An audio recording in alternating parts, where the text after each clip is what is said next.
نن به د مانځه متعلق یو اسانه غوندې خبره تاسو ته وکړم چې کومه طریقه باندې نبی کریم صلی الله علیه وسلم منځ کړی دی. رونو دا یو سوچ پکار دی چې دا منځ د الله ذوالجلال په دربار کې زمونږ دپاره یو رازداري ده، او بیا که سړی سوچ وکړي نو دا د خدای پاک یو ډېر لوی فضل او کرم دی. الله ته ودرېدل دي او د خدای په کور کې ودرېدل دي.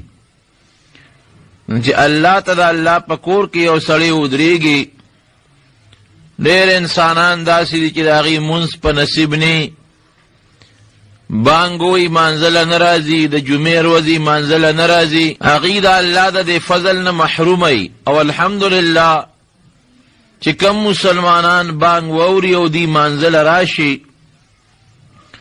د الله هغه عظیم فضل پې راغی، د خدای رحمت پې راغی، د خدای گویا کې د خپل کور ته راوبلو. حضرت عطا یو سړی تیر شوی دی، یو ډېر لوی محدث او یو صوفي انسان تیر شوی دی. هغه یو وینځه واغېسته، کور ته یې راوسته، نو هغه وینځه د شپې پاسېده، د الله عبادت یې کو. چې الله ته ودرېده، دا اوس دا مالک یې ویښ دی، خو ځان یې غلې غوندې وده که چې زه دا وینځه ګورم چې دا څنګه مونځ کوي، څومره کوي، دا څه کوي د شپې چې پاسېده. وینځې له اول خو اودس وکړه ښه په قلار، او بیا د هغې نه پس الله ته ودرېدل او مونځ یې وکړه، ډېر ساعت یې مونځ وکړه. او بیا د مانځه نه پسې لاسونه الله ته خواره کړل او دعا یې کوله. دا عامه قاعده ده چې یو سړی د عبادت نه اوزګار شي او د عبادت نه فارغ شي، نو پکار دا دی چې بیا الله ته لاس اوچت کړي او د خدای نه دعا وغواړي.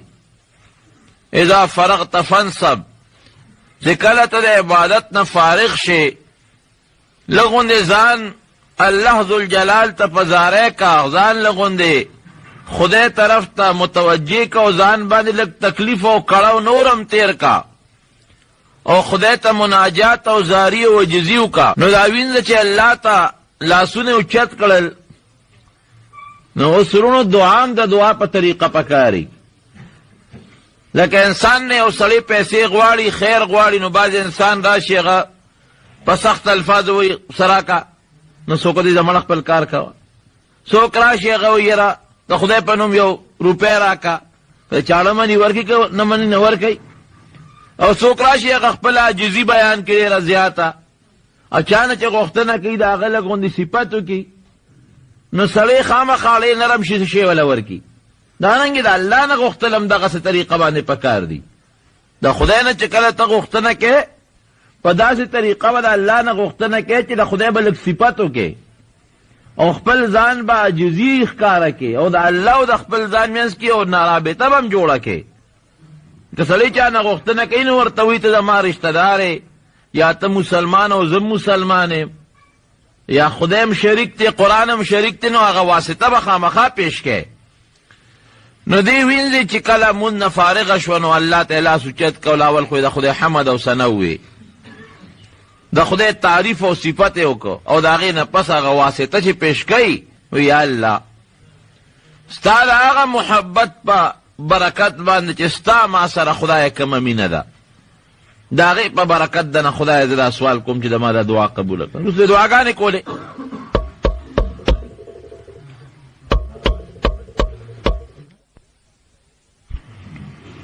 نو خدای پاک ته وایي چې یا الله ستا د هغه محبت په برکت چې الله ستا ما سره دی، ته ما دا دعا قبوله کړه. پسې دعا ووایي.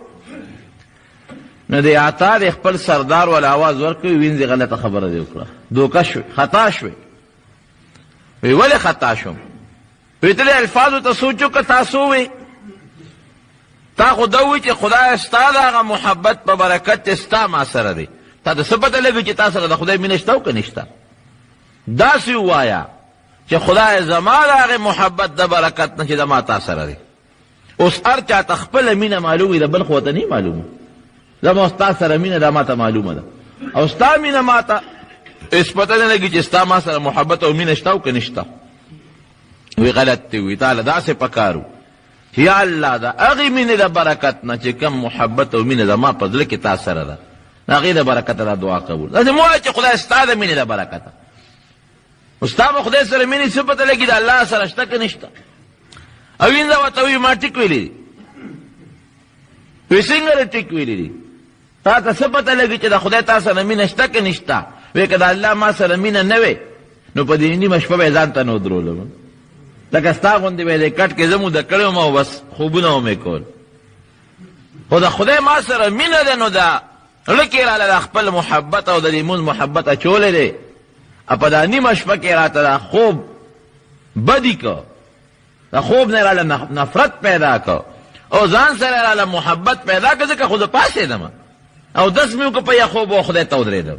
نو واقعي چې یو سړی مانځله راغی که نه او دې خدای ته ودرېد، دې پوه شي چې د الله ما سره محبت او مینه شته، ځکه خو یې دې کور ته راوستم او ځان ته یې ودرولم که نه. اوس باقي د الله کار دی او باقي ستا کار دی، په صحیح طریقه وله مونځ کې که په غلطه طریقه وله مونځ کې. یو بل سړی دی هغه یو مرۍ اخیستی و، مرۍ یې کور ته روان کړی دی او مرۍ یا سامان یې اخیستی و، د کور دپاره سامان یې واخیسته. یو مزدور ته یې واس کړی راشه ما سره سامان کور ته یوسه. اکثر دی بازارونو کې دا پنډ والا مزدوران ګرځي، ډېره ښه ده، دومره پیسې به در درکړم او دا سامان ما سره کوره پورې یوسه. مزدور چې کله سامان په اوږه که او څه منځې لاړل د ماښام بانګې ووې. دې مالک ته وایي چې صاحب د ما زه مسلمان یم او بانګې ووې او زه ورځم دې جومات کې دا مونځ کوم رانه جمع خرابېږي. چې کم آقا دی او سامان یې اخیستی دی هغه ورته وایي خپل کار کوه مونځ به بیا کې ماله سامان به کور ته رسې. بې لمازه و مسلمان و هغه هم خو بې لمازه و. وی نه زه به خپل مونځ کوم هغې نه پس به سامان وړم. خان بابا ورته غصه شو، ورته وی نه ده ما سامان به وړي، ما سره پیسې کړي دي بیا پیسې نه در کوم، ما سره به سامان کور ته وړي په با ناوخته کېږي، هغې نه پس ته پېښ شو مونځونه دې پیشه. بس هغه نوکر ښه سړی و مونځګزاره سړی سامان یې ورته په هغه ځای باندې کېښود، یو پیسه هم مه راکوه دې پورې مې درله خیراتي راوړه، که په خپل یې وړې که په بل کې وړې وړه زه د مانځله لاړم. دا خان بابا چې پېښ شو چې یاره دا سامان خو یې راته کېښوده او دا سړی خو پوره مونځګزاره دی او پیسې هغه مزدوري هم پرېږدي خو مونځ کوي، نو ورته وایي چې داسې کار دی اوس به یې راله څوک وړي. ښځه مونځ وکړه خو لږ زر راځه. وایي نه بس زما خو دغه د ماښام مونځ دی بس مونځ کوم راځم. وایي چې مونځ وکړې بس راځه. دا مزدور چې ورغې د ماښام 3 رکعته فرض امام سره وکړل، ورپسې 2 رکعته سنت وکړل، ورپسې په نفلونو درېده. ښه مزېدار په صحیح طریقه یو 2 رکعته 4 یا 6 هغه وابي نفل یې شروع کړل. خلک ټول د مانځه نه جومات نه لاړل او خان بابا غوسه دی چې خدا ظالم ما نه کم خوا پټ شو. ټولو خلکو امام هم د جوماته ووت، خلک هم ووتل او دی ولاړ دی تراویح شروع کړي دي که څه چلې شروع کړی دی. اوس داسې مخ یې تک سور دی، په ما خو ناوخته شو، دی که دی د جوماته راووته. چې راغې خان بابا ورته غوسه وکړه خواشې تا ټول خلک راووتل او تا په جومات کې څه کول؟ په ما دې ناوخته کړې، ما خو درته لمانځه اجازت درکړه، تا دومره وخت ولې واړه؟ نوکر ورته وایي جي زه خو راتلم خو زه یې نه راپرېښودم، زه خو راروان شوم خو نه یې راپرېښودم. وی چا نه راپرېښودې؟ داسې څوک به چې زما مزدور دې بند کړي؟ وی یا څوک دی؟ وی هغه ذات چې ته د جومات نه تی جومات ته دننه نه پرېښودې، زه هغه د جومات نه بار نه راپرېښودم. او څنګه ته به خدای خو د مټه نه ونیوې؟ نه، چې یو سړي مانځه ته شوق وي که نه الله ولاړه ځان ته رامایل کړي 2 رکعته وکړي. هلته د دنیا سړی ورته ولاړ دی یا کار دی، بیا ورته خدای په دې زړه کې واچول چې راشي 2 نور هم وکړه. شوق یې 2 نورو ته هم پیدا شو، بیا ورته الله په زړه کې واچول یو 2 نور هم وکړه، نو شوق یې 2 نورو ته هم پیدا شو. نو چې تعالی الله د مانځه شوق په دې زړه کې اچي 2 رکعته کې بیا شوق، بیا 2 رکعته کې بیا شوق، داسې شو لکه چې تا ځان الله ځان ته بلي او بل خوا دې نه پرېږدي. نو موږ الله ته ودرېدل دا ورونو د خدای فضل دی، د الله کرم دی او دا به وی خامخا به وی چې د خدای لوی احسان وشو، د خدای لوی فضل وشو، دونه دنیا پاتې شوه او زما په زړه کې د مونځ محبت واچو او د دنیا کارونه او ارسه او بستره مې ګرمه پرېښوده او خدای تعالی منزله راغله. او دا زمونږ څه مونځ دی؟ امام ابو حنیفه رحمت الله علیه به 2 رکعته مونځ کاو چې د ماسخوتن مونځ به وکړو تر سبا پورې به ولاړو، صرف 2 رکعته مونځ. یو ځل به قرآن په 1 رکعت کې ختم کو، بل ځل به قرآن په بل رکعت کې ختم کو. مونځ دې ته وایي. امام احمد ابن حنبل د شپې به عموما 300 رکعاته نفل کول. ومکې د 300 رکعاته اوس زمونږ 6 رکعاته تراویح دي. هغه مولا پسې ځو چې کوم مولا مونږ ته پته چې لکه کلاشنکوف غوندې یو ډر ته وباسي چې کوم په اطمینان او په قلار تراویح کوي هغه پسې مونږ تراول هم نه ځو. هغه مولا پسې مونږ مونځ کوو چې زر اخلاص کړي. د سهار مونځ هغه مولا پسې کوو چې کم څونه زر مونځ کوي او ځان ته خلاصوي. عادت زمونږ خراب دی. 300 رکعاته نفل دا به امام احمد ابن حنبل جناب د شپې کو، الله ته به ولاړو، خوند به ورکو د مانځو، د ماسخوتن په اودس به د سهار مونځونه کول. 40 کاله امام ابو حنیفه رحمت الله علیه دا درسته خبره ده. بعض خلک په اعتراض کې غلطه کوي، بالکل ثبوت سره ثابته خبره ده چې امام صاحب رحمت الله علیه 40 کاله د ماسخوتن په اودس د سهار مونځ کړی دی. وبکې څوک یو ورځ دغه بزرګانو که مونته ده نو په دومره لویه مجاهده او په دومره لوی مشقت او په دومره لوی تکلیفونو باندې مونته ده. نو نو مونځ تاودسو کې وخت دی لګوندې هغه د دنیا وخت بل خوا که یخې اوبه باندې راودسو که او بیا د هغې نه پس جومات ته رالې. ګوره کار روزګار دې پرېښود نو په کار دا دی چې مونځ په هغه طریقه وکړي چې کومه طریقه مونږ ته رسول الله مبارک ښودلې ده. ولې که په غلطه طریقه دې مونځ وکړه نو بجایره دی چې ثواب به دې شي دا مونځ به درته واپس په دې مخ راولي. او حدیث کې راځي نبی علیہ السلام فرمایي ډېر کله یو سړی مونځ وکړي هغه مونځ دله چې الله ته لاړ شي ورسېږي الیه یصعد کلم الطیب دا ښه عمل الله ته خیږي والعمل الصالح یرفعه دا خدای پاک ته پورته کېږي. نو چې الله ته لاړ شي نو خدای پاک خو پوه شي چې دا خو الله خو پې پوه دی، خبردار دی چې دا خو هغه مونځ دی چې روح پکې نشته، مړی دی مړی. وایي دا واپس ته د پرې مخ ورغورځوئ.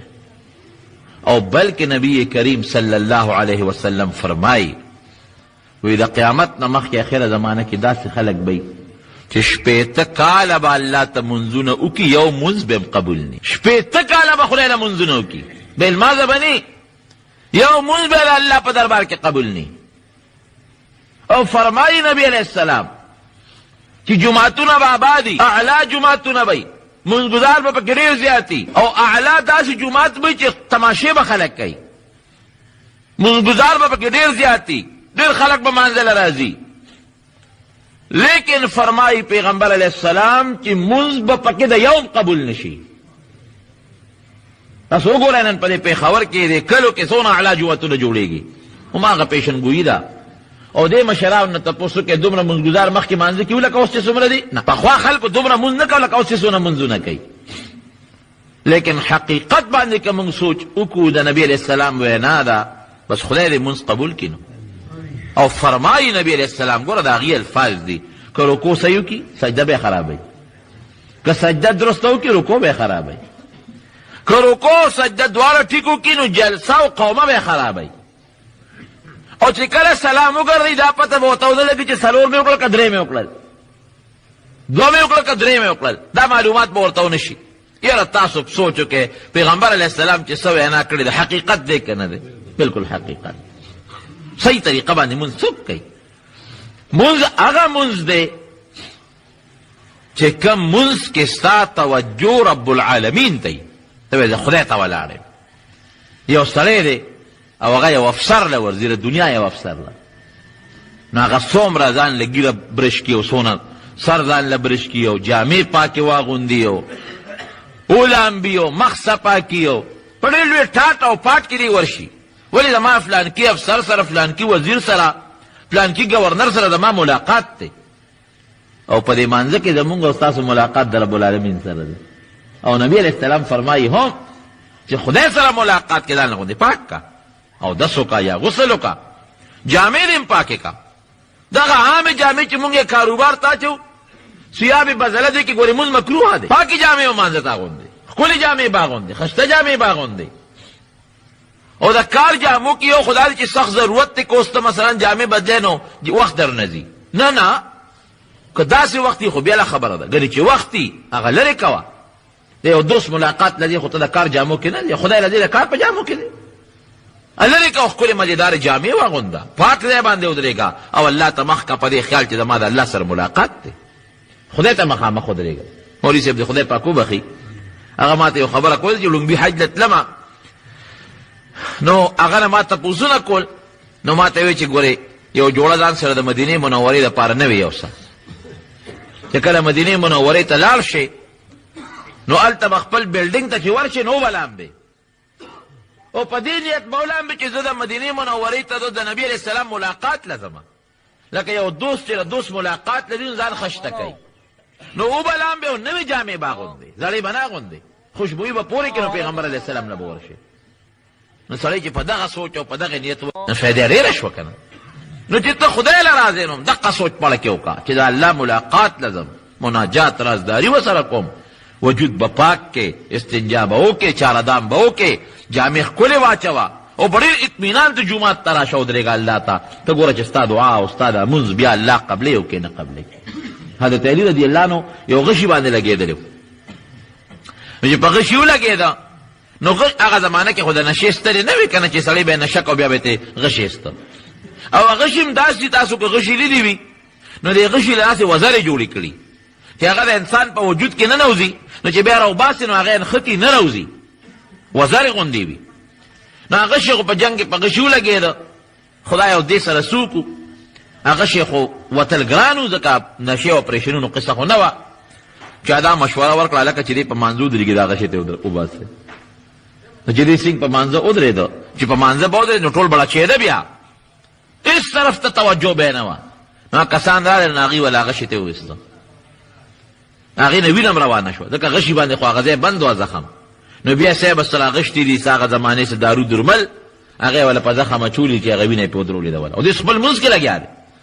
چې د مانځه نه اوزګار شو ویل دلته کې څه شور مور نو دا تاسو څه دغه جمع شوي وی، دا ورته پته ونه لګېده چې د ما د وجود نه غشي چې وویسته، اوس د هغې خو درد کوه او وینه ته اطلاع و، دې په هغې پوه نه شو چې الله ته ودرېږي نو دغسې به بیا هغه یو لطیفه غوندې ده خو د عبرت ته، یو ښځه په لاره روانه وه، یو سړی ورپسې روان و، نو ښځه چې مخکې دا سړی ورپسې نیغ روان و، نو دا ښځه یې سړي ته وویل لږ سړي خوار شې ته ما پسې څه لپاره روان خو چې په کم کوڅه تاوېږم ما پسې را وي، د ما سره ډېر لوی عشق دی او مینه مې ده سره، د ما ډېره خوښه یې. ښځه هوښیاره وه، هغې ورته ویې ولې دې خوښه یم؟ ویې ته ډېره ښکلې، ویې زما نه وروستو زما بله خور را روانه ده، هغه زما نه زیاته ښایسته ده، چې ما سره مینه کوې زما نه وروستو زما بله خور ده، په دې لاره هغه زما نه زیاته ښایسته ده. نو د هغې پسې شاته وکتل، نو اپې راغلې یو څلور پنځه څپېړۍ اوس خدای بېخ وباسي که ما سره د مینه و نو بل خوا به دې مخ نه اړه، او چې بله ښکلې مې ته یاده کړه نو بیا یې زما نه توجه بل طرف ته واړوله. حقیقت باندې که سړی سوچ وکړي نو که زمونږ الله سره مینه وه نو مونږ به الله ته ودرېږو، مال له ورشو الله نه نه راځو، خوب راته د خدای نه خوښ ښکاري، مال د دنیا کسب او دولت راته د الله نه ښه ښکاري، ولې؟ اوس د خدای وخت دی نو خدای له به راتلو به م پرېښودل که نه، او بیا په هغه طریقه به الله ته ودرېږو چې کومه طریقه د الله د شان سره مناسبه ده، په ښه طریقه به الله ته ودرېږي، خشوع خضوع سره مونځ به وکړې، الله ته به متوجه شي، خدای ته به ودرېږې، ته بیا ګوره چې ستا دا مونځ قبلېږي که نه. اوس هسې قرآن کې الله وایي، مخکې نه اعلان کوي د رستنو بلکې د منافقینو متعلقه، اذا قاموا الى الصلاة قاموا کسالا یراؤون الناس ولا یذکرون الا قلیلا، چې مانځه ته ودرېږي نو داسې مانځه ته ولاړ وي سس پس به ستړی ستومانه به ګوره الله وایي د منافق مونځ یادوي. اوس به مونږ وګورو چې د مونږ هغه څنګه دی، مانځه ته ودرېږي قاموا کسالا سس پس، اصل د دنیا کار چې کوې 1 घंटा 2 घंटे به ته لګي، خو مونځ ته چې ودرېږي کله په یو طرف تاوې کله په بل طرف به تاوې، کله به یو خوا په اوچتې کله بله خوا به اوچتې، او که امام صاحب لږ غوندې قرات اوږد که اوهو خدایه نو کله به دې سلام ګرځئ، استاد چېرته پکې تللی وې، مونږ خو دې نن مړه کړو دومره اوږد قرات، سس پس به کله یو خوا کله به سټ ګرئ او کله به ګیره ګرئ او کله به یو ځای ګرئ کله او بل ځای ګرئ. د پیغمبر علیه السلام مخکې یو سړي مونځ کو ګیره یې وګروله، ورته د په مانځه کې خشوع نشته، الله ته متوجه نه دی، خپلې ګیرې ته خیال دی، کله یو ځای ګره وکړه. او یراؤون الناس، خلکو ته به ځان ښیي، مونځ دې لپاره کوي چې خلک وایي چې دی مونځ کوي. لا یذکرون الله الا قلیلا، لګوندې به خدای یادوي نور به الله ته توجه ني دغه چې ودرېږي خدای ستا د رضا لپاره مونځ کوم تعالی یا الله اکبر وی پکې هم توجه شته او که توجه نشته خدای طرف ته لا یذکرون الله الا قلیل لګوندې به خدای یادوي نور به الله ته توجه ني او قرآن کې الله وی ان الصلاة تنهى عن الفحشاء والمنکر مونځ سړی د نارواو نه او د قبیحو د غلطو کارونو نه منې کوي مونږ کوم سړی مونځ د غلطو نه منې کو دلته مونځ کو هلته کې ورځو غلط کو دلته مونځ کو هلته ناروا کو دلته مونځ کو هلته ښځو ته ګورو دلته مونځ کو هلته غلا کو نو مونږ خو دې مونځ د نارواو نه او د غلطو نه منې نه کړو معلومېږي دا چې د مونږ دا مونځ نه دی که نه که مونځ زمونږ مونځ وي نو مونږ به د نارواو نه منې کړي مونږ به د غلطو نه منې کړي د فحش نه او د کنځلو او د ګناه نه به مونږ منې کړي قرآن خو دروغ نه وي قرآن خو رښتونی وایي رښتونی کتاب دی نو چې قرآن وایي چېرې مونځ سړی په صحیح طریقو کې دی به د ګناه او نارواو نه بچ کوي مونږ خو یې بچ نه کړو معلومېږي چې د مونږ مونځ نه دی نو مونځ چې کوې جناب په صحیح طریقه به وکړې د مانځه طریقه اوس واوره الله ته به ودرېږي خدای ته کله ته مخامخ ودرېږې قبلې ته به مخ کې او الله اکبر نیت بلاول وکړې یا صورت یاد دي 2 رکعاته نیت کوم زړه د اخلاصه 2 رکعاته فرض د سحر د مانځه قطعي ورسره ووې قطعي معنی یقیني په دې حاضر وخت په دې حاضر امام پسې په دې زړه کې دې راوله مخ مې د کعبې شریف په لور کو یا په طرف کو الله اکبر الله ته پوره ځان متوجه کې ګوره یاد وساته نیت کې یو سړی په خولې ونه وي پروا نشته په زړه کې راوله بس چې د 2 رکعاته فرض کوم او دا د سحر مونځ دی او د امام پسې ولاړ یم الله ته ودرېږم بس دا کافي دی صرف چې ستا زړه کې دا تېره شوه پیغمبر علیه السلام یو مونځ کې د خولې نیت نه دی ویلی په زړه یې ویلی دی اصل نیت د زړه دی که ته په خولې لګې او ګردان وکړې او په زړه کې توجه نه هېڅ فایده نه ورکوي نو الله طرف ته د زړه ته متوجه شه ماسپښین مونځ کې داړه کې راوله چې 4 رکعاته فرض د ماسپښین الله ته کومه او دا مې امام د امام پسې ولاړ یم او دا حاضر وخت دی بس زړه کې راوله کعبې شریفې ته مې مخ دی هسې زړه کې راوله په خولې اړو غږ هم مه کوه او یا که زړه کې وي او په خولې وي خو ډېره ښه خبره ده زمونږ ځکه خلکو ته وایو چې په خولې نیت وایې زمونږ علما ځکه وایي چې زمونږ د خلکو خو هغسې دغه نشته نو موږ ځکه وایو چې په زړه کې به یې نه په خولې به مو نه وایي نس به دې جوړه نه شي زه پرې په خولې خو به نیت ووایي که نه نو زړه کې دا مانځه دغه را حاضر کو په خولې هم ووایه ډېره بهتره به شي چې نیت یې وکړه نو الله ته مخامخ به ودرېږې نو الله اکبر به ووایې الله اکبر الله ډېر لوی دی څونه ښکلې معنا لري او لاسونه به اوچت کې تر غوږونو پورې په داسې طریقه باندې چې دا کټه ګوته دا مټه چې تاسو ورته وایې دا د غوږ د پوسکۍ ته برابر شي یو جنګ ورسره او یا که لرې مي خو چې د غوږ پوسکۍ ته ستا دا مټۍ ګوته برابر شي د نبي کریم صلی الله علیه وسلم د مانځه متعلق راځي فرمایي چې نبي علیه السلام به ګوتې اوچتې کړې نو دا دې غټه ګوته به د غوږ د پوسکۍ ته برابر وه او دا 4 ګوتې چې دا کومې اوږدې دي دا به د غوږ د سرونو ته مخامخ وي او د لاس دا چې کوم مړوند دا به اوږې ته مخامخ و نو یا دې غوږ پورې ګوتې وجنګوه که نه جنګې خیر دی که لرې بې پروا نشته خو چې پوسکۍ ته ستا دا مټۍ ګوته برابري او لاسونه به ګورې قبلې ته مخامخ کړي ډېر خلک چې مونځ کوي داسې ودرېږي بلکې بعضې خلک پکې داسې کړي دا تلې دې مخ ته را مخامخ کړي نه دا به نه کوي قبلې ته بالکل لاس مخامخ کړي د پیغمبر علیه السلام طریقه خو همدغه ده داسې به نه کوي بعضې خلک غوږونه ونیسي لکه څنګه چې په مانځه کې سړی غوږ نیسي او یا ډېر خلک دغه خو ډېر خلک کوي چې دا د لاس د تلي دې مخ ته را مخامخ کړي نه تلي به بالکل قبلې ته مخامخ کړي دا ورغوی چې دی او حکمت پکې څه دی په دې لاس پورته کولو کې دې کې دې ته اشاره ده چې خدای د ټولې دنیا نه ګورې زه ویزاره یم یو خطا ته متوجه ولاړ یم لکه یو سړی چاته ودرېږي او هر څه پرېږدي نو د هر لاسونه هسې کړي چې خدای هر څه مې شاته بس وغورځول لاس مې اوچت کړل د هر څه نه تبریه کوم بس دې وخت کې زه یو تا ته الله ولاړ یم او د توبې یو شکل هم دی دا لکه په پښتو کې چې پښتانه چې توبه وباسي نو غوږ له ګوتې یوسي نو دغه رنګې دا هم تا دې غوږونو له ګوتې یوړې یو خو د توبه وویسته د ګناه نه بل د خدای لویۍ ته اشارت شو بل دا غوږ لاس وړل د دنیا د هر څه نه ځان پاکوالی شو هر څه شاته غورځول شو دا لاس به اوچت کې الله اکبر به ووایې د خدای د لویوالي الله ډېر لوی دی. بیا به لاسونه راواخلې او په دې نامه د پاسه به وتړئ.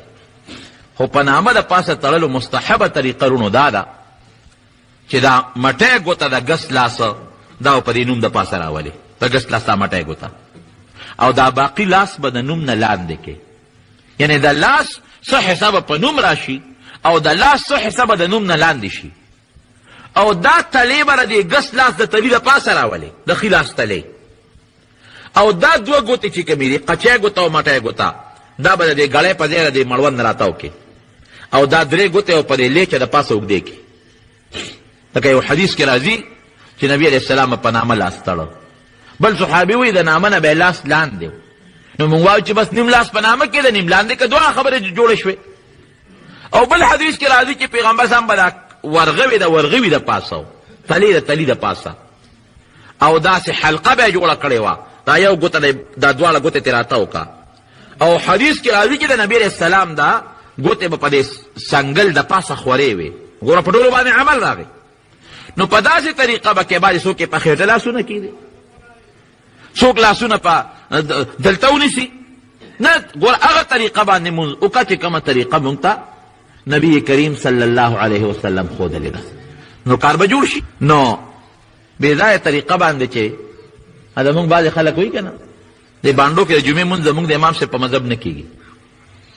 نو ما له یو سړی مولانا اشرف علي تانوي رحمت الله علیه لیکلي، ما هغه واقعه ورته بیان کړه. مولانا اشرف علي صاحب لیکلي دي چې وایي ما نه یو سړي تپوس وکړې، مولانا اشرف علي صاحب وایي چېرې بانډه کې د امام صاحب په مذهب د جمعې مونځ کېږي؟ وایي ما ورته وایي چې نه. نو هغه ما ته وایي روان شو، زیره د نه کولو نه خو کول ښه دي که نه، مونږ بیا پکې کوو. باندې خلکو د جمعې مونځ پې نشته، نو دا نه کولو نه کول ښه دي، مونږ بیا پکې کوو. وایي ما ورته اشاره وکړه چې دا خو قمقل د ساده دی، پوه نه شو. وایي ما ورته وایي چې حج کم ځای کې کېږي؟ تا باندې حج فرض دی؟ وایي ما ته وایي چې نه په ما خو حج نه دی فرض. مې چې ولې؟ وایي چې زه غریب سړی یم او حج له خو مکې مکرمې مدینې منورې ته ځې. وایي ما ورته چې په دیني کې مونځ کوه حج کوه که نه، دیني کې یو کوټه وګوره طواف ته کوه دلته حج کوه. وایي ما ته وایي چې په ما فرض نه دی او دا خو په مکه او مدینه کې د حج تعلق خو مکې مکرمې سره دی. وایي ما چې نه کوله خو نه خو کول ښه دي، په دې دیني کې کوه که نه، ته خو عزم چې نه کولو نه کول ښه دي، نو دیني کې کوه که نه. نو خبره دا ده چې د نه کولو نه کول ښه دي، خو په هغه طریقه چې کومه طریقه ته پیغمبر علیه السلام ښودلې ده، داسې طریقه به نه استعمال ځان رسول اسوات کړی خپل ځان ته واچولو، تا ته مې ځان وتړو. خدای ستا اختیار دی چې ما سره څه کوې کوه. نو بیا به سبحانک اللهم وبحمدک شروع کړي. سبحانک اللهم د خدای پاکوالی شو، الله ته ډېر لوی پاک یې، د هر قسمه عیب نه، او خدای تعالی صفتونه او ثناګانې دي. وتبارک اسمک، خدای ستا نوم ډېر لوی د برکت دی. وتعالی جدک، ستا شان ډېر لوی دی. ولا اله غیرک، خدای ستا نه ما سوا بل خدای نشته. ګوره څومره ښکلې معنا شو. اوس یو سړی په دې معنا پوهېږي او دې سره مونځ وکړي الله ته، نو الله پرې څومره خوشحالېږي. د هغې نه پس به بیا اعوذ بالله من الشیطان الرجیم وایي، شیطان نه پناه وغواړئ، د خدای په نوم زه پناه نیسم د هغه ملعون شیطان نه. او بسم الله الرحمن الرحیم، خاص په نوم د الله، هغه الله چې ډېر مهربانه دی او ډېر رحم کوونکی د هغه په نوم زه شروع کوم. اعوذ بالله بسم الله به ووایئ. بیا به سورې فاتحه شروع کړي. الحمدلله رب العالمین. سورې فاتحې معنا هم درته وکړم. دې کې ګوره د خدای صفت تلاول، الحمدلله رب العالمین، ټول صفتونه د الله لري. څومره خلک چې صفتونه کوي که نه، دا ګوره ټول د خدای دی. که مونږ او تاسو د یو بل صفت کوو، دا صفت هم د خدای دی. لکه مثلا زه یم چې دا فلانکې سړی ښکلی دی، نو دا ښکلیوالی پکې چا پیدا کړی دی؟ الله. دې کوټې چې صفت کوم چې ډېر ښه جومات جوړ شو، نو دا په حقیقت کې د کاڼو صفت نه دی، دا د هغه ګلکار صفت دی چا چې کوټه جوړه کړې ده. دغه رنګې که مونږ د انسان د صفت ذکر کوو، دا صفت الله پیدا کړی دی، دا په حقیقت کې د خدای صفت دی. نو ټول صفتونه د الله لري. کم الله رب العالمین کې د ټول مخلوقات پالونکی دی. الرحمن ډېر زیات مهربانه دی. الرحیم ډېر زیات رحم کوونکی دی. دا خو د خدای صفت دی. وکړو بیا وایي مالک یوم الدین، د قیامت ورځ چې کومه د جزا او د سزا او د حساب کتاب ورځ ده، د هغې مالک الله دی. دا خو د خدای صفت شو. د هغې نه پس بیا د خپلې بندګۍ اظهار کول، ایاک نعبدو، ای خدایه مونږ چې عبادت کوو دا ګورې خالص تا له کوو، بل چاله نه کوو. و ایاک نستعین، یا اللہ که مونږ امدادم غواړو نو خالص تا نه غواړو، بل چا نه غواړو. هغې نه پس دعا شروع شوه، اهدنا الصراط والمستقیم، یا الله مونږ ته نیغه لاره وښایه. نیغه د چا؟ د جنت لار. صراط مستقیم هغه لار چې د افراط و تفریط نه پاکه ده، کږه نه ده، نیغه الله ته ورغلې ده. کومه لاره چې خدای پتا در روانه ده، او کومه لاره چې ستا رضا مونږ ته راکوي، کومه لاره چې ستا خوشحالي مونږ له راکوي، کومه لاره چې ستا جنت مونږ له راکوي، خدای په هغې روان کا. نو بیا ورته د هغه لارې ذکر هم کوو، صراط الذین انعمت علیهم. خدای د هغه خلکو لاره راته وښایه چې تا پرې ډېر احسانونه کړي دي، لکه هغه پیغمبران دي، هغه شهدا دي، هغه صدیقین دي، هغه نیکان خلک دي. خدای د دغه نیکو خلکو، پیغمبرانو، شهداو، صالحینو په لارم خدای بوزه. غیر المغضوب علیهم، خدای دا خلق په غضبم نوستا، دی باندې تا غضب نه نازل کړي، لکه یهودیانو باندې چې کوم غضب نازل دی. او ولد دوالین، خدای دا ګورې ګمراهان هم نو. یعنی مطلب دا چې د هغې خلکو چې هغه ستا په غضب ککړ دي، چې یهودیان دي، یا هغه عیسایان چې هغه ګمراهان دي، خدای د هغې د لارې نه م ګورې وساته. په مانځه کې مونږ د الله نه ګورې دا درخواست کوو. او عمل هم څه دی؟ د یهود او د عیسایانو سره جوړ توړ. سو کرته مونږ د خدای نه په مانځه کې سوال کوو چې اهدنا الصراط المستقیم صراط الذین انعمت علیهم غیر المغضوب علیهم ولا الضالین. خو رښتونې نه یو پکې مونږ. مانځه کې خو سارم څلور ځله دا دعا وکړه، ماسپښین دې 10 کرته دا دعا وکړه، او مازدیګر دې بیا څلور کله دا دعا وکړه، ماښام دې 15 کرته بیا دعا وکړه، ماسخوتن دې 9 کرته بیا دا دعا وکړه. د نوافلو د مستحباتو نه علاوه چې خدای ګوره د یهودو لار او د عیسایانو لار امې نه ده په کار، ګوره د هغې نه مې وساتې. او هلته کې چې روان یم د هغې په لار روان نو خدای به ما سره ټوکې کې سوال چې کوم دا کې چې د هغې نه مې وساته مې نه راخوښه. او نور کردار او تعلقات او دوستانې او یارانې او د ټول هغې خلکو سره دي، خدای دې م ترې وساتي. مونږ ته خدای انشاءالله ساتي، زمونږ مشران دې ته خدای وساتي. دا تا دعا وکړه نو بیا به آمین، خدای زما را دعا قبوله کړه. نو د هغې نه پس به صورت ووایه. دا مونږ هر یو صورت کې دی، یا که مثلا یو سړی صورت ورته پوره یاد نی نو 3 آیتونو والا لنډي لکه دومره آیتونه به ووایه چې هغه د انا اعطیناک الکوثر صورت برابري. یو اوږد آیت دی لکه آیت الکرسي ده مثلا، یا نور اوږد آیتونه قرآن کې شته، یا 2 آیتونه، خو چې په مقدار کې دا انا اعطیناک الکوثر و صورت نه لنډ نی، دا به ووایه. نو بیا به الله اکبر ووایه، رکوع له به لاړ شي. نو ګوره ته ټیټ شوې که نه الله ته، لکه یو سړی چاله ستړي مشي له وردي نو سر ورته ټیټ کړي، دا د خپلې عاجزۍ اظهار ته وکړه. او چې کله رکوع کې نو طریقه یې دا ده چې په دې کونډۍ به دا لاس کېږدې، دا ګوتې به دې ګورې خوارې کې، کله که به پې دا کونډۍ ونیسې، او ملا به بلکل اوږده کې. یو صحابي فرمایي نبي علیه السلام چې به رکوع کوله مونږ به ورته کتل نو ملا به بلکل نیغه اوږده وه. حضرت عثمان رضی الله عنه فرمایي نه به یې ډېره ښکته کوله او نه به یې اوچتوله. او داسې زمونږ فقها لیکي ملا به اوږده کې چې دا سر او دا کوناټي دا بلکل یو بل ته برابري. باید سړی د په رکوع کې د سجدې ځای ته ګوري، هغه سر اوچتېږي نه، رکوع کې به د خپو د قدمونو ته ګوري. چې کله قیام کې ولاړې نو ته به سجدې چې کوم ځای لګې هلته به ګورې، او په رکوع کې به د خپو دا قدم نه دی دا پنجه دې ته به ګورې. نو چې دې ته ګورې نو ستا ترتیب برابرېږي. خپې به بلکل زور به ورکوې چې دا کونډۍ ده زور ورکوې، دا خپې به راغونډی نه. نو 3 ځله کم از کم به ووایې سبحان ربی العظیم، پاک دی رب زما، پاکی د رب زما لره، پاکی بیانوم د رب خپل هغه رب چې هغه ډېر لوی دی. 3 ځله سبحان ربی العظیم به ووایې کم از کم. او امام به 3 ځله وایي، زیات به نه وایي، لکه په قوم کې بیماران هم شته، بوډاګان هم پکې شته، او کم سړی چې امام پسې ولاړ دی یا ځان لمونځ کوي هغه د 3 ځله وایي، 15 کرته دی وایي، 9 کرته، ناتکې 9 کرته، 11 کرته. صحابه فرمایي چې نبی علیه السلام با سبحان ربی العظیم دومره کرته وی چې مونږ به وایي چې هیر شو تیرا مونځ، دومره به نبی علیه السلام په رکوع کې ولاړ به. دا صرف چې کوم امام دی 3 ځله به وایي سبحان ربی العظیم. ګوره اطمینان سره مونږ یې په منډه وایو، هېڅ باندې پوه نه شو.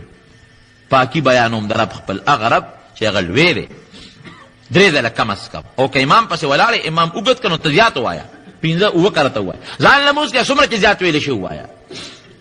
د هغې نه پس به بیا سمع الله لمن حمده بوي چې هغه څوک چې الله له صفت کوي خدای پاک هغه اوري. ربنا لك الحمد، ای زمونږ رب تعالی ثنا ده، دا خدای صفت دی.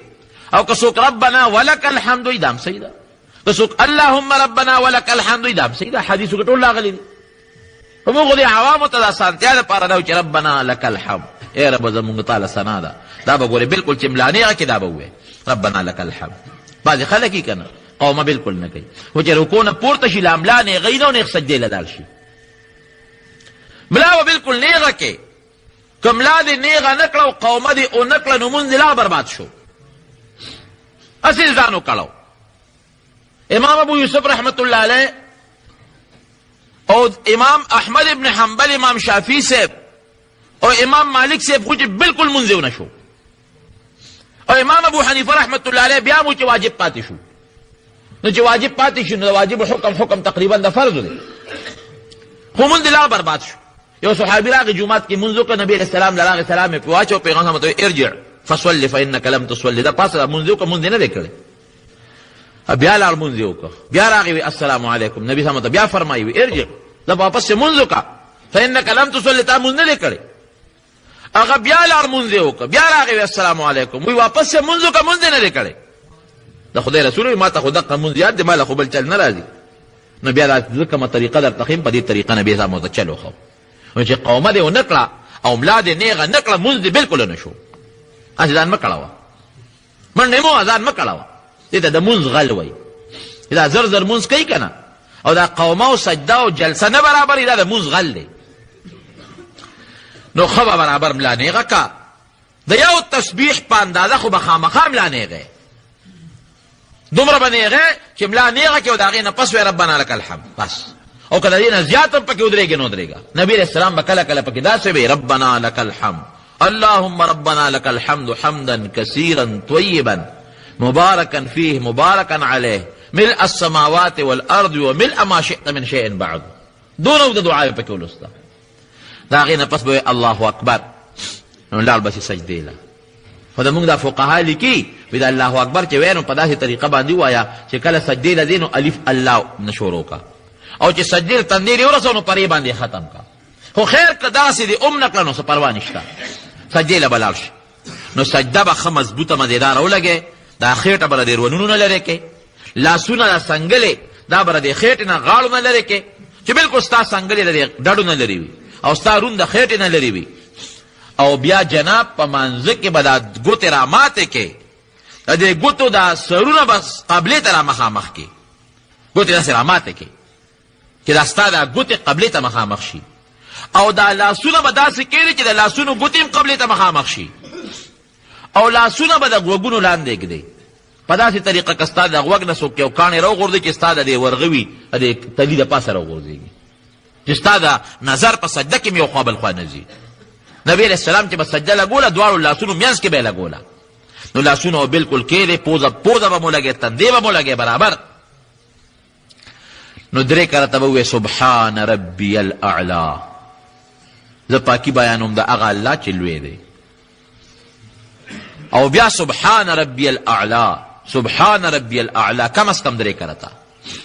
امام به درې کرته وایي، زیات به نه وایي چې قوم تنګ نشي. او ځان له مونځ کوونکي چې څومره وایي خو ناټکی به وایي، یا امام پسې څوک ولاړ دی او امام اوږده کړه دی به پسې زیات وایي، زیات دی وایي مستحب دی.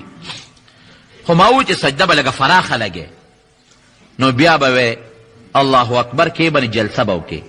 جلسې دپاره به ګسه خپره ماته کړې لکه مونږ چې څنګه ماتو په هغې به کښېنې، او خیخ په به بیا هم هقسې ودرې چې ستا د ګوتو دا سرونه دا قبلې ته مخامخي.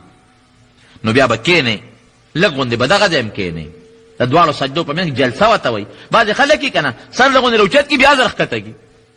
یا لږ ولې که صحیح مونځ او د غلط مونځ په منځ کې تاسو اندازه ولګوله یا د 1 منټ یا د 2 منټو فرق به وي. لږ غوندې سر راوچت کړي مونځ یې ونه شو، دا ځان برباد کړه. بلکل به ملا راوچته کړي چې دا ملا نیغه کړي. نو پکې نبی علیه السلام به دا ګورې لوستل رب اغفر لی، خدای ما وبخې. دا پکې وایه، حدیث کې ثابت دی. ملا راوچته کړي وی رب اغفر لی، خدای ما وبخې. بلکې نبی صاحب به داسې وی رب اغفر لی وارحمني واهدني لاحسن الاخلاق لا يهدي لاحسنها الا انت. دا الفاظ پکې نه خدا مونږ علماوی په نفلو کې وایا سنتو کې وایا فرضو کې خیر چې څومره مختصري نو خبره ده نو چې کملار او چته کې سجدې نه جلسه وتوي لاسونو په دواړو رونونو باندې کېږي په داسې طریقه چې دا ګوتې ستا قبلې ته مخامخي بیا به دویمه سجده وکړې په دغه طریقه چې ما درته ووایي نو بیا به پاسې الله اکبر چې ووایې نو نیغ به دویم رکعت ته پاسې دا سجده چې تا ولګوله دا تا پوزه خدای ته راښکه لکه یو سړی څوک راونیسي وي شا به پوزه راکاږه ته وایې ما به 20 ټوټې کې خو پوزه به راته رانه کاږم او دا سجدې دا حیثیت دی لکه چې تا دا خپله پوزه الله ته راښکه نو ګوره چې یو سړی دا تصور وکړي چې یا الله ما راته ګوره ځان ټیټ کړ لکه سړی د عاجزۍ اظهار وکړي او بیا په سجده باندې پرېوځي وي یا الله هغه خاوره چې کومې څوک مړ کړي که نه دا تندې به ورته ونه لګوم دا پوزه به رانه کاږم خو خدایه تا ته زه خامخا راکاږم یو ځل ولګوله بیا دې سر اوچت کوي خدای بیا درته را پوزه راکاږم په دې طریقه چې ته رامونځ کوې نو الله به پې څومره خوشحالېږي دوه سجدې به وکړې نو بیا به پاسې الله اکبر به ووایو نیغ به ودرېږي دویم رکعت ته اوس دویم رکعت چې کتل شروع کې نو بیا به سبحانک اللهم نه وی اعوذ بالله ته ضرورت نشته صرف بسم الله الرحمن الرحیم نه به شروع کې سورت به ووی ورپسې به پټ امین ووی ورپسې به فاتحه به ووی بیا امین به ووی بیا به سورت ورپسې ووی بیا هم دغه طریقه ده چې رکوع له به لاړ شي خو قومه به پکې برابر کې د رکوع نه پاسېدو کې سجده به وکړي سجدو منځ کې جلسه ده به برابر کې نو بیا په دویم رکعت کېنې نو التحیاتو به شروع کې او په دویم رکعت به همداسې کېنې لکه مونږ چې دا دو سجدو منځ کې کېنو ګس خپه به ناماته کې په هغې به کېنې خیخ په به ودرې التحیات لله زمونږ د خولې عبادتونه ټول د الله دپاره دي چې په خولې لګیا یو بل چاله نه کوو والصلوات او د مونږ دا چې کوم بدني عبادتونه دي دا هم خدای تعالی کوو والطیبات خدای که مونږ مالی عبادت کوو نو دا هم تعالی کوو نو بیا به د دې مونځ چې نبی علیہ السلام باندې کله په معراج کې فرض کېدل نو هغه کلمات به لغوندې وویلی شي ځکه دغه وخت کې دا مونځ فرض شوی دی نو د خدای او د پیغمبر علیه السلام په منځ کې چې دا کم الفاظ د هغه حکایت دا به ووی نو معراج کې نبی علیہ السلام له چې خدای 5 منځونه ورکړل التحیات لله والصلوات والطیبات دا یو هرکلی یې پیش کړ تا ډالۍ سره راوړې ده ته تحفه دې راوړې ده نو نبی علیہ السلام ورته دا تحفه یاد کړه التحیات لله والصلوات والطیبات خدای ما دا عاجزي ده راوړې ده دا قولی او بدني او دا مالی عبادتونه می خدای تعالی راوړي نو الله ذوالجلال سلام واچو السلام علیک ایها النبی اے پیغمبره پتا دې سلامتیا وي السلام علیک ایها النبی ورحمت الله وبرکاته دا خدای رحمتونه او دا خدای برکتونه تا باندې نازل شي نبی علیہ السلام بیا خو خيار ډېر زیات کنه السلام علینا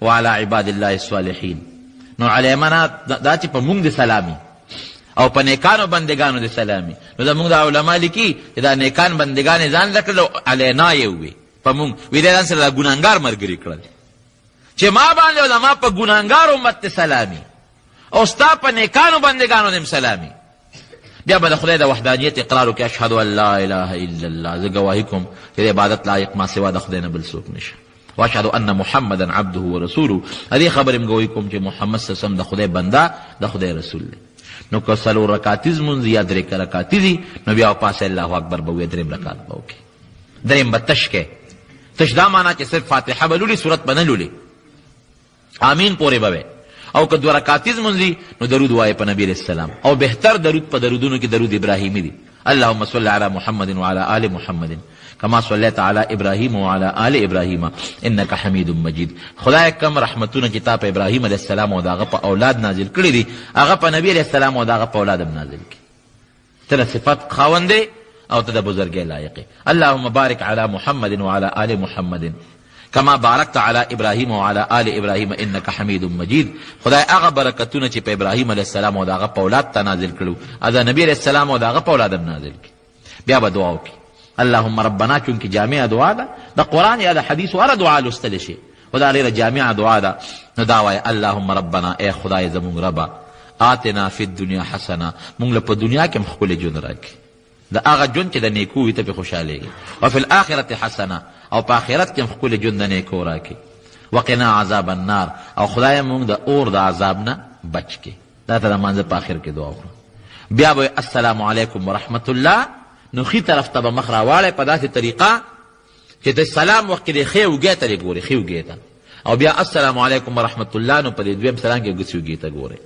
ښه اوس چې رکوع لځې نو ته به دې خپو ته ګورې، او په سجده کې به دې پوزې چې کوم ځای وي دقه ځای ته به ګورې، نظر به دې بل خوا نه وي.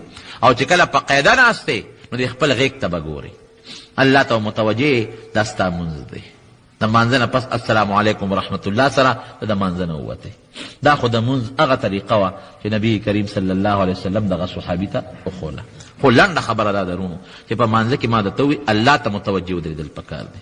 دا تصور قایمول پکار دی چې دا زما او د خدای منځ کې ملاقات دی، زما او د خدای په منځ کې دا یو ربط دی، یو نسبت دی، او خدای ته پوره متوجه کېدل پکار دی. د دې وجې نه رونو دا مونځ زموږ د مسلمانانو د اتفاق یو لویه نښه ده. ټول مسلمانان وره خدای خو هر طرف ته دی، اینما تولوا فثم وجه الله، که قبلې ته مخکې او که دې خوا مخکې، هر طرف ته د خدای رحمتونه الله متوجه دی تا ته.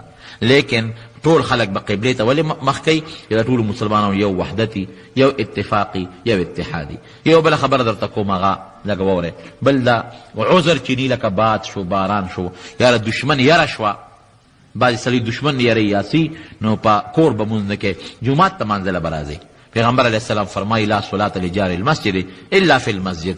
کم سړی چې هغه د جومات ګاونډي دی، جومات ته راتلی شي او بیا هم د جومات ته مانځله نه راځي او کور مونځ کوي، ورې مونځ یې ونه شو، دی به خامخا جومات ته راځي. او بل حدیث کې راځي چې کم سړی 20 مونځونه ځان له وکړي، یو مونځ د جمع وکړي، دا برابر دی. او یو بل حدیث کې راځي پیغمبر علیه السلام فرمایي ویړه مې کېږي چې زه یو صحابي مخکې کوم مانځه ته او اقامت والا ته چې اقامت شروع کا، او ځان سره یو څو ماشومان الکان واخلم او په دې کورونو وګورم چې کم خلک جمع له نی راغلي چې دا کورونه توسوځومه. نو جمع له راتلل، دا جمع زمونږ امام ابو حنیفه رحمت الله دوه قول دي، یو کې سنت مؤکد مشهور ده، خو بل قول کې ګوره د واجباتو نه حسابوي. بل جمع کې چې ودرېږي یو بل سره متصل به ودرېږي، یو بل سره بعضې خلک یو بل نه لرې لرې ودرېږي، دا ګورې ګناه ده. پیغمبر علیه السلام باقاعده اواز کو اتموا صفوفکم، صفونه برابر کې، سووا صفوفکم، صفونه نیخ کې، او حازوا بین الاعناق، دا سټونه یو بل سره برابر کې، او دا اوږې یو بل سره وجنګوي، او دا میانس کې چې دا کم خالی دی دا ډک کې، او دا به فرمایل یو څو څپړې ته وانه کې، او دا به فرمایل نبی علیہ السلام چې مخکې صفونه پوره کې، بیا دویم بیا دریم بیا چې څه کموالی هغه په آخري صفونو کې پرېږدي. نو کوشش پکار دی چې مخکې صفونه دا برابري او صفونه نیغول پکاري.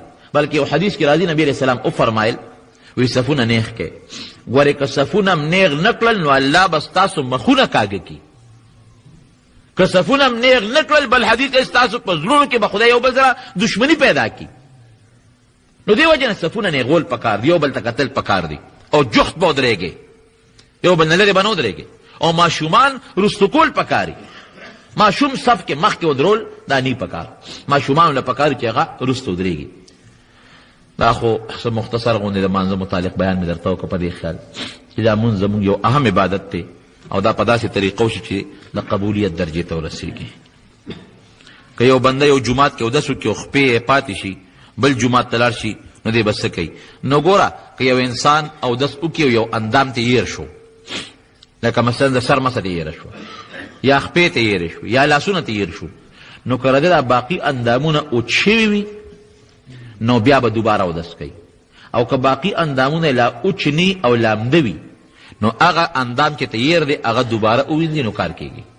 لکه اودس یې وکړو او خپې ته اوچې پاتې شوې، چې وروسته جومات ته لاړو ویې کتل خپې اوچې دي، خو مانه خپې یېرې شوې، نو او دې ګوري که دا مخ او لاسونه لامده دي، لا اوچ شوي نه دي، نو ور دي چې صرف خپې دي ووینځي بس ټیک ده، او کنه دا نور اندامونه اوچ شوي دي بیا به سرې نه پوره اودس کوي. او یو سړي صدقې فطر نه دی ورکړی، بالکل اوس هم ورکولی شي، خو هغه ثواب یې نه کېږي کم ثواب چې هغه وخت کې و. دا راته ما مخکې ویلي، دا خو ما خبره کړې ده چې هغه چاله زکات ورکول پکار دي چې په هغه خپله زکات ورکول واجب ني. او یو سړي سرکاري ملازم دی، لاهور کې ملازمت کوي، د حکومت سره روژه نیولې ده، روژه خو زمونږ د حکومت یوه دی که اوس خبره نشته دی.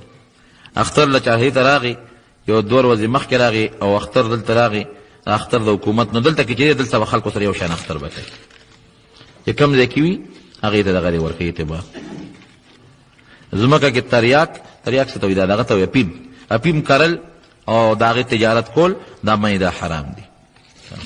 دعا وکړئ رب العالمین زموږ په حال باندې رحم